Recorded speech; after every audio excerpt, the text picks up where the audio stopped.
चलिए, तो पिछले क्लास में हम लोग पढ़े थे हाइब्रिडाइजेशन, ठीक है, प्रसंस्करण में आपको बताया गया था, ये मेरा वीडियो नंबर 2 है, कि किस प्रकार से हम लोग प्रसंस्करण को निकालते हैं, ठीक ना। हाइड्रोकार्बन्स में प्रसंस्करण निकालने का क्या तरीका था, और फिर हम लोग जो है कैसे इनऑर्गेनिक कंपाउंड्स का, या अगर स्ट्रक्चर ना दिया रहता था तो स्ट्रक्चर अगर नहीं दिया रहता तो हम लोग जेड की सहायता से निकालते थे हाइब्रिडाइजेशन प्रसंस्करण। आज जो है हमारा जो टॉपिक है वो है लॉन पेयर इलेक्ट्रॉन को डिसाइड करना, ठीक है, लॉन पेयर इलेक्ट्रॉन को डिसाइड करना, जिसका हिंदी होता है एकाकी युग्म, ठीक है। लॉन पेयर इलेक्ट्रॉन हिंदी होता है एकाकी युग्म या युग्मित इलेक्ट्रॉन। अब लॉन पेयर इलेक्ट्रॉन कैसे डिसाइड करेंगे, क्या करना होगा उसके लिए, एकदम आराम से वीडियो को पूरा देख लीजिएगा ना, ये प्रॉमिस है कि कभी दिक्कत ही महसूस नहीं होगा, ठीक है। मेरा वीडियो बनाने का मोटो ये नहीं है कि मतलब आपका समय व्यर्थ किया जाए या अपना भी, बहुत क्लास पढ़ाने के बाद तो लास्ट में फाइनली आकर के वीडियो बनाते हैं, एकदम से हालत ख़राब रहता है, लेकिन हाँ अगर उस टाइम को आप अगर उपयोग कर लीजिएगा तो सीख जाइए पूर्ण रूप से। चलिए स्टार्ट करते हैं lone pair electron. Lone pair electron जो है एकाकी युग्म, उसको डिसाइड करने के लिए हम लोग जानते हैं, पहले तो चलते हैं एक फार्मूला से ही कि फार्मूला क्या है। तो हम लोग जानते हैं सर कि लॉन पेयर इलेक्ट्रॉन जो है वो किसके बराबर होता है, तो ये होता है जेड और माइनस बीपी का, ठीक है। यानी कुल मिलाकर के अगर इसका हम फार्मूला पहले अगर डिसाइड करने के लिए कह दे तो सर ऐसे कर सकते हैं कि सर ये जेड जो है, जेड बराबर होता है lone pair electron plus bonding pair, ठीक है। अब यहाँ पे सर बीपी का पूरा नाम क्या होता है, तो बीपी जो है, बीपी माने ब्लड प्रेशर नहीं है, ये बीपी का पूरा मतलब हुआ बॉन्डिंग पेयर, ठीक है। अभी तो जान ही रहे हैं एलपी मतलब लॉन पेयर इलेक्ट्रॉन। अब सर लॉन पेयर बीपी के सहारे से, बीपी क्या है, जेड क्या है, तो जेड का वैल्यू जो है निकालने के लिए हम लोग पिछला ही वीडियो में सीख चुके थे, ठीक है। जैसे अगर चलिएगा यहाँ तो जेड का वैल्यू निकालने के लिए देखिए पिछला वीडियो में बताए थे, एक फार्मूला बताए थे कि मंत्र पे चलता है। अगर पिछला वीडियो आपके पास होगा तो आराम से देख लीजिएगा कि जेड बराबर होता है 1/2 into valence electron of central atom, ठीक है, प्लस अगर निगेटिव कोई चार्ज है तो जोड़ दीजिए प्लस निगेटिव चार्ज, अगर कोई पॉजिटिव चार्ज है तो उसको माइनस कर दीजिए, ठीक है ना। और अंत में बताए थे कि अगर कोई मोनोवैलेंट है तो उसको जोड़ दीजिए मोनोवैलेंट को।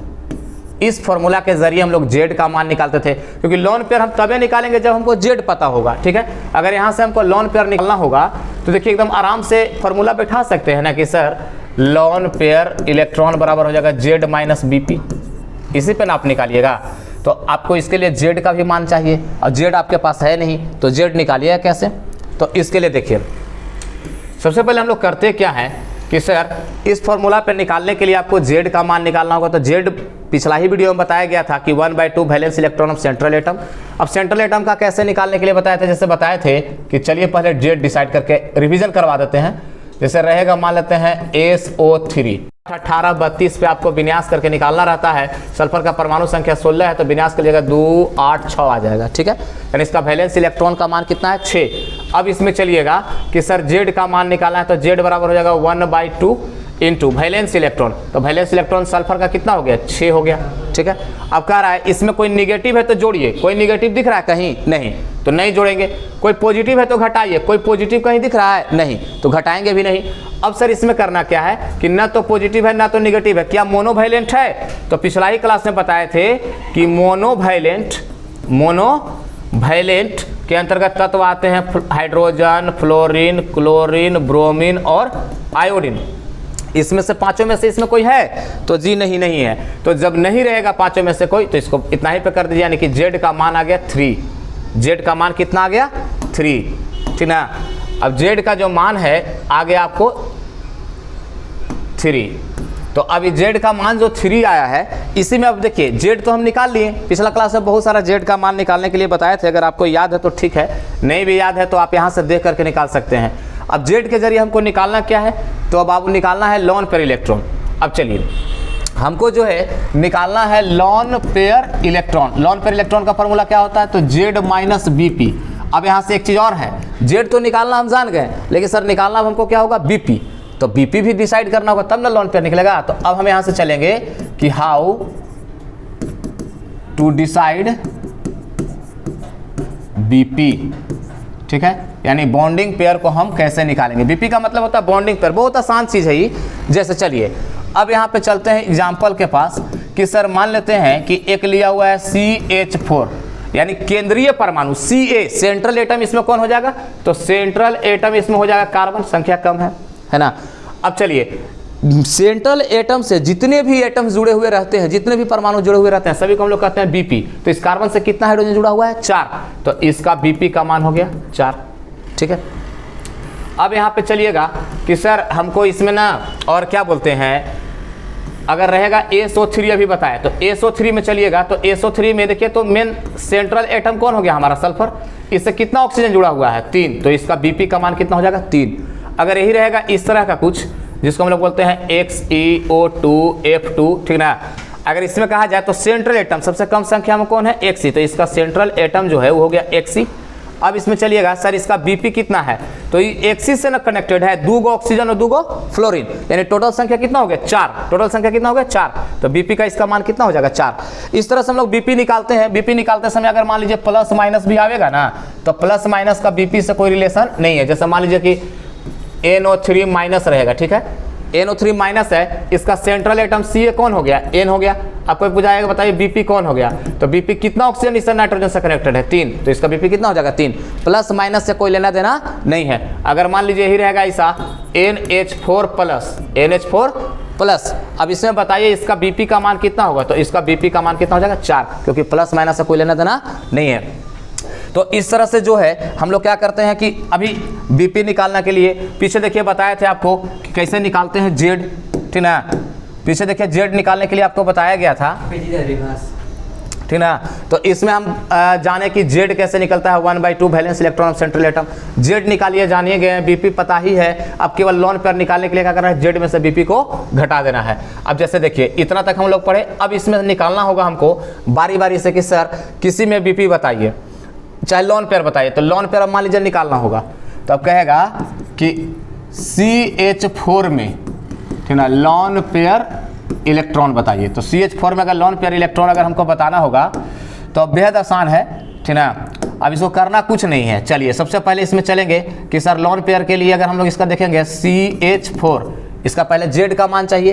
तो जेड बराबर क्या होता है फॉर्मूला, जेड बराबर फॉर्मूला 1/2, तो 1/2 into valence electron of central atom. Carbon है, कार्बन का परमाणु संख्या कितना होता है 6, उसको क्या तो 2 और 4, वैलेंस कितना हो गया 4। चलिए इसमें कोई माइनस है तो नहीं जोड़ेंगे, प्लस है तो नहीं, तो घटाएंगे भी नहीं। मोनोवैलेंट है तो मोनोवैलेंट हाइड्रोजन है, क्या हाइड्रोजन है 4, तो इसमें क्या करेंगे 4 को जोड़ देंगे, तो कितना हो गया 1/2 इंटू 8 इज इक्वल टू कितना 4। अब जेड का मान कितना आ गया 4। जब जेड का मान 4 आ गया, अब हम लोग क्या करेंगे यहाँ से कि सर बीपी निकालेंगे इसका। तो चलिए बीपी निकालिए, तो बीपी देखिए कितना हो जाएगा, तो बीपी कार्बन से कितना हाइड्रोजन लगा हुआ है 4, तो इसका बीपी भी कितना हो जाएगा 4। अब निकालना है हमको क्या चाहिए, लोन पेयर। तो लोन पेयर इलेक्ट्रॉन बराबर हम क्या बताए थे कि एलपी कैसे निकलता है, जेड माइनस बीपी करके। अब चलिए जेड का मान कितना है 4, अब बीपी भी इतना कितना है 4, तो लोन पेयर कितना हो गया 0। ठीक है, आसानी से एकदम निकाल सकते हैं, कभी भी कोई प्रॉब्लम ही नहीं होगा। मान लीजिए अभी एक लिखे थे एग्जाम्पल में XeO2F2 लिखे थे, ठीक है। अब इसमें चलिए सबसे पहले सेंट्रल देखना है, तो सेंट्रल एटम हो गया जेनोन Xe।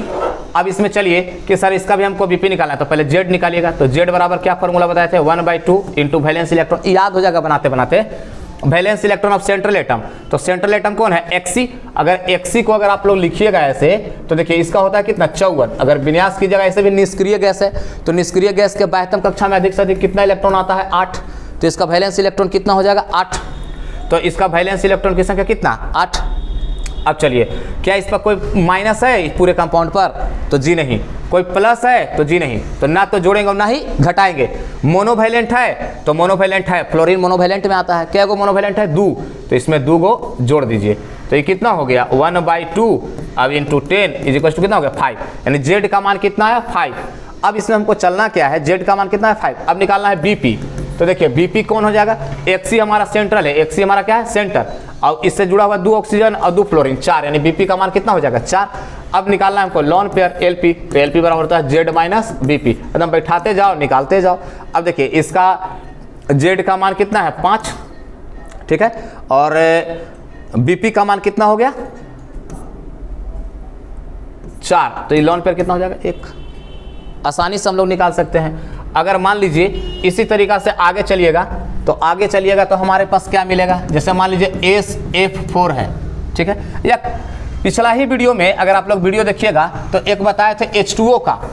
देखिए आप लोग जब पढ़ते होंगे 10th में तो टीचर जो है बड़ा आसानी से लिखते होंगे ऐसे H2O। अब H2O कैसा स्ट्रक्चर बना के लिखते होंगे HOH, या ये कहीं कहीं देखते होंगे ऐसे ऐसे 2 बूंदुआ बैठाते हैं। कल ही बताए थे कि 2 बूंदुआ बराबर क्या होता है 1 लोन पेयर होता है। 2 बूंदुआ बराबर क्या होता है 1 बूंदुआ। अब इसमें देखिए 1 लोन पेयर, तो 2 बिंदु बराबर 1 लोन पेयर, तो ये देते हैं ना ऑक्सीजन पे 2 लोन पेयर, यानी कि H2O मॉलिक्यूल में ऑक्सीजन पे कितना लोन पेयर होता है 2। अभी कैसे 2 होता है जरा उस पर हम लोग भी निकाल कर चेक कर लेते हैं। तो चलिए चेक कर लीजिए, आप चेक कर लीजिएगा। सबसे पहले हमको क्या चाहिए Z का मान, क्योंकि हम लोग जानते हैं, तो Z निकालिएगा तो Z बराबर क्या होता है 1/2 into valence electron of central atom. Central atom कौन हो जाएगा ऑक्सीजन, क्योंकि संख्या इसका कम है। तो ऑक्सीजन का परमाणु संख्या कितना होता है, ऑक्सीजन का परमाणु संख्या होता है 8। अब इसको लिखिएगा तो 2 और 6, ठीक है, यानी कि वैलेंस इलेक्ट्रॉन कितना 6 हो गया।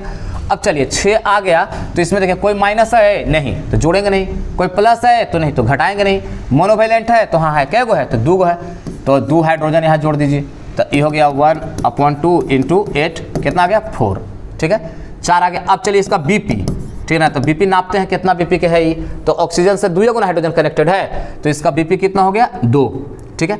अब निकालना है क्या चीज Lp, तो Lp बराबर क्या बताया Z माइनस Bp। चलिए Z का मान कितना है 4, Bp का मान कितना है 2, आ कितना गया 2, यानी कि इसमें कितना लोन पेयर होगा 2, तो इसीलिए H2O के ऑक्सीजन पर कितने लोन पेयर होते हैं 2 होता है लोन पेयर, ठीक है। निकालना बहुत आसान है। अगर मान लीजिए यही बात दे दिया जाए NH3, ठीक है, NH3 में कहेगा कि बताइए नाइट्रोजन पे कितना लोन पेयर होता है, नाइट्रोजन पे कितना लोन पेयर होता है, इसमें कह देगा कि इस पे बताइए लोन पेयर कितना होगा। अब सर इसके लिए हमको क्या करना होगा, फिर निकालेंगे Z का मान, तो Z बराबर 1/2 into valence electron of central atom. तो सेंट्रल कौन है नाइट्रोजन, नाइट्रोजन का परमाणु संख्या कितना होता है, तो नाइट्रोजन का परमाणु संख्या होता है 7, इसको विन्यास करिएगा तो 2 और 5 हो जाएगा, यानी वैलेंस इलेक्ट्रॉन कितना 5। क्या इस पर कोई माइनस है तो नहीं जोड़ेंगे, प्लस है तो नहीं घटाएंगे, मोनोवैलेंट है तो हाँ हाइड्रोजन है, क्या गो है 3 गो, तो 3 यहाँ लिख देंगे, यानी हो गया 1/2 इंटू 8 कितना आ गया 4, ठीक है। अब कितना ये मत सोचिएगा कि खाली सबके तो 4 मान आता है कोई बैठा दो, गलत बात हो जाएगा फिर, ठीक है। अब देखिए इसमें निकालें कुछ Bp, तो Bp नापिए इसका, तो Bp कितना हो जाएगा, नाइट्रोजन से क्या हाइड्रोजन लगल है 3, तो इसका Bp हो जाएगा 3। अब निकाल लेना है लॉन पेयर, तो लॉन पेयर बराबर हो जाएगा क्या चीज Z माइनस Bp, यानी 4 माइनस 3 बराबर कितना 1, ठीक है। इसका भी लॉन पेयर कितना आ जाएगा 1। आसानी से एकदम कोई प्रॉब्लम नहीं होगा, आप कोई भी चीज़ निकालना चाहते हैं तो आराम से निकलेगा। जैसा मान लीजिए कि इसी में और आगे जाइएगा तो आपको मिलेगा क्या कि सर चलिए SF4 में बताइए, ठीक है, कि इसमें कितना लॉन पेयर होगा। एकदम आसान है। सबसे पहले चलिए Z के पास 1/2, ठीक है ना, सल्फर का 16 तो 2 8 6, सल्फर का विन्यास कीजिएगा तो कितना आ जाएगा 2 8 6, यानी 6 हो गया, ठीक है ना। अब प्लस इसमें मोनोवैलेंट 4 गो है तो 4 मोनोवैलेंट प्लस माइनस है नहीं, तो कितना आ गया 1/2 इंटू 10, यानी कितना आ गया 5। अब चलिए Z का मान आ गया कितना 5। अब निकालना क्या है सर Bp, तो Bp निकालिएगा तो Bp का मान कितना होता है, तो Bp इसमें देखिए सल्फर से क्या फ्लोरीन कनेक्ट है 4, तो Bp हो गया इसका कितना 4। अब इसका घटा दीजिए, लॉन पेयर इलेक्ट्रॉन बराबर हो जाएगा कितना, तो 5 माइनस 4 और बराबर कितना आ गया 1, ठीक ना, कितना आ गया 1। अब इसमें जो है यहाँ से कोई दिक्कत नहीं है, आसानी से आप जो है यहाँ से आप निकाल सकते हैं और समझ भी सकते हैं, ठीक है। जैसे मान लीजिए कि ये आ गया कितना लॉन पेयर निकालने में मेरे सोच से या समझ से दिक्कत नहीं होनी चाहिए। अगर आपको दिक्कत होता है तो देखिए फिर एक बार और बता रहे हैं और कंपाउंड, जैसे मान लीजिए प्लस माइनस वाला में हो सकता है, जैसे NO3 माइनस रहेगा, ठीक है, तो NO3 माइनस रहेगा, प्लस माइनस में ज़्यादा बच्चा दिक्कत करता है कि गलती होने की संभावना है, तो नहीं है। अब चलिए हमको लॉन पेयर निकालना है, इसमें कह रहा है लॉन पेयर इलेक्ट्रॉन बराबर क्या होगा, ठीक है, 2 ऐसे कर दिया। अब सर इसमें हमको जो है निकालना है, इसमें क्या है सेंट्रल एटम कौन है नाइट्रोजन, तो Z का मान निकालिए, फॉर्मूला 1/2, ठीक है ना। वैलेंस इलेक्ट्रॉन नाइट्रोजन का कितना होता है परमाणु संख्या 7, तो 2 और 5 आएगा, तो चलिए 2 और 5 आएगा तो 5 हो गया। क्या इसमें कोई निगेटिव चार्ज है? तो हाँ, कै को निगेटिव है? 1, तो 1 को जोड़ दीजिए। क्या पॉजिटिव है? तो नहीं, तो घटाएंगे नहीं। मोनोवैलेंट है? नहीं, तो छोड़ देंगे। तो ये हो जाएगा कितना? 3। अब बीपी इसका कितना है? बीपी का मान इसका हो जाएगा 3। अब चलिए लॉन पेयर इलेक्ट्रॉन के पास, तो Z माइनस बीपी यानी 3 माइनस 3 बराबर कितना आ गया? 0, ठीक ना। ये सभी लॉन पेयर इलेक्ट्रॉन की संख्या एकदम 0 है, तो कोई प्रॉब्लम नहीं होता है। आप आराम से भी बनाइएगा तो सारा क्वेश्चन सोल्व हो जाएगा। लॉन पेयर इलेक्ट्रॉन लगता है कि भारी है, निकलेगा कैसे? एकदम आसानी से सिर्फ प्रेजेंस ऑफ माइंड का यूज करना है और एकदम पटाक पटाक बन जाएगा आपसे। जाहिर सी बात है कि खाली अगर आप सीरियल क्रम में देखिए, वीडियो जो भी है, कुछ बच्चों का कहना है कि सर लॉगरिथम में दिक्कत होता है, तो नेक्स्ट टाइम एक लॉगरिथम का ही वीडियो बना देंगे पूर्ण रूप से, ठीक है। तो उम्मीद करते हैं कि लॉन पेयर इलेक्ट्रॉन आप लोग सीख गए होंगे निकालने के लिए। तो ठीक है, तब तक के लिए जय हिंद, जय भारत।